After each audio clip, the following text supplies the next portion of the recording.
This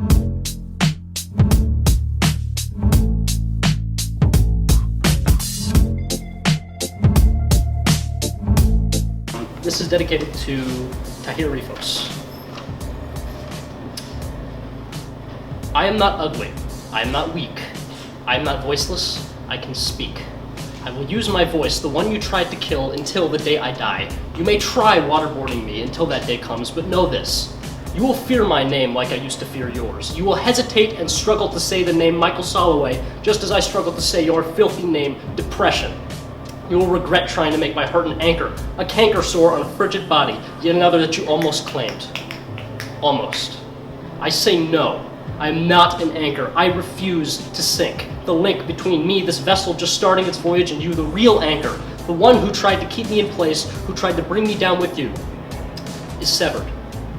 You may try to build this link back so you can once more weigh me down, but know this, Depression. I refuse to sink. Just as I wrote to my best friend, one of the many hands who held me afloat, my heart is not the shriveled black raisin you want it to be, Depression. It is full, it is whole, it is red, and it is alive. That will never change. You can make it bleed, but you can't make it die. I refuse to sink. You will not make me hate myself. I refuse to sink. You will not make me hate the things I love. I refuse to sink. You will not feed on my passions. You will starve. I refuse to sink. You will not get away with your dark deed in the end because I am a meddling kid. I refuse to sink. You will not make me end my life with a question mark in the middle of a sentence. It will end with a bang, but not from your gun pressed to my temple. No, it will end with a fanfare, a standing ovation, a tsunami of bittersweet tears, sad that I'm gone and happy that I was here and that I left this planet better than I found it. I will not leave behind hollow hearts and broken bones. I will not be followed by a trail of what ifs and if onlys. I will not lose hope. I refuse to be another one of your victims. I refuse to leave another set of parents wondering what they could have done. I refuse to be an anchor. I refuse to sink. I refuse to sink. I refuse to sink. This is, I feel like, about coming out on the other side. Like when you know that you're at the bottom, but you come back up into the top, and it's the greatest feeling ever. Okay.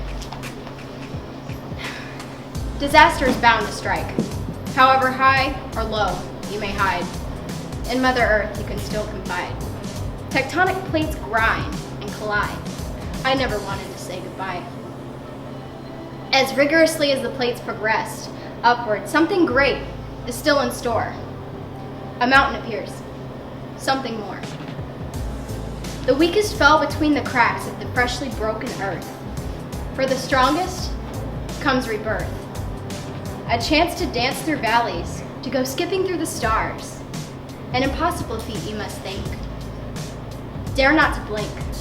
Happenings are as real as we believe them to be. Believe it, you're free.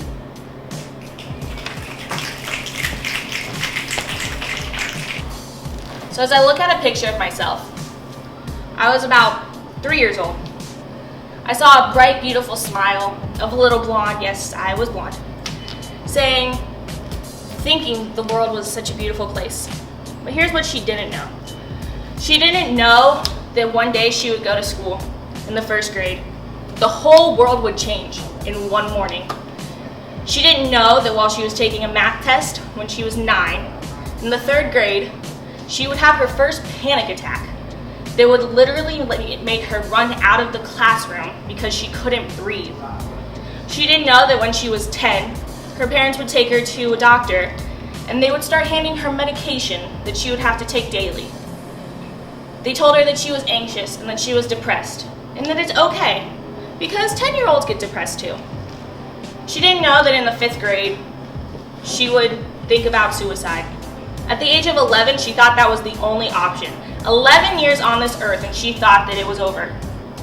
She didn't know that from 6th through 9th grade, she would sit on it in a chair, the same chair, every Tuesday at 4 o'clock, talking to a doctor, telling them her problems. They never got solved. All she did was complain. She didn't know that she would play basketball and that basketball would help her until it didn't. She didn't know that she would become known for perfection. That people would hold her to a higher standard than a normal person could never achieve. She didn't know that she would work for hours on end trying to get that A, to become that valedictorian, to get into that school. But what she didn't know was that she wouldn't get into that school. She didn't know that her senior year of high school, she would try to commit suicide twice. She didn't know that her senior year of high school, between January and graduation, she would take over 15 different medications. She would get told by multiple doctors that she would never graduate high school. She saw butterflies, she saw bunnies. The butterflies would grow teeth and they would fly at her and they would start eating away at her flesh. She didn't know that she would crawl around the floor yelling because people were coming to get her. She didn't know that she was going to go to school one day with the sole purpose of telling the people around her that they were coming for them. She didn't know who they were, but they were coming. Oh, and she didn't know that when she did go to college, second week of college when she's away, she would get a phone call that her friend died. She would have to come home and deal with that grief. She wasn't prepared for that. She didn't know that at the age of 21, she would still be living at home because she physically and mentally can't live on her own. She doesn't know all this. The girl in the picture, all she knows is that life is good. But what she'll learn is that it does get better, that there are people around her that will help her along the way, that she'll attend a school that accepts her, that she'll look around and she'll see faces of people that are struggling too. We're all struggling together. And I just want to encourage you to talk about it. Because if you don't talk about it and it just gets up in your heart, it'll eat away at you. Depression, anxiety, bipolar disorder, schizophrenia, borderline personality disorder, ADHD, anxiety, stress, it eats at you. Don't let it. Because tomorrow is a better day. And if that day sucks, look forward to the next day. Thank you. Let's break a rule.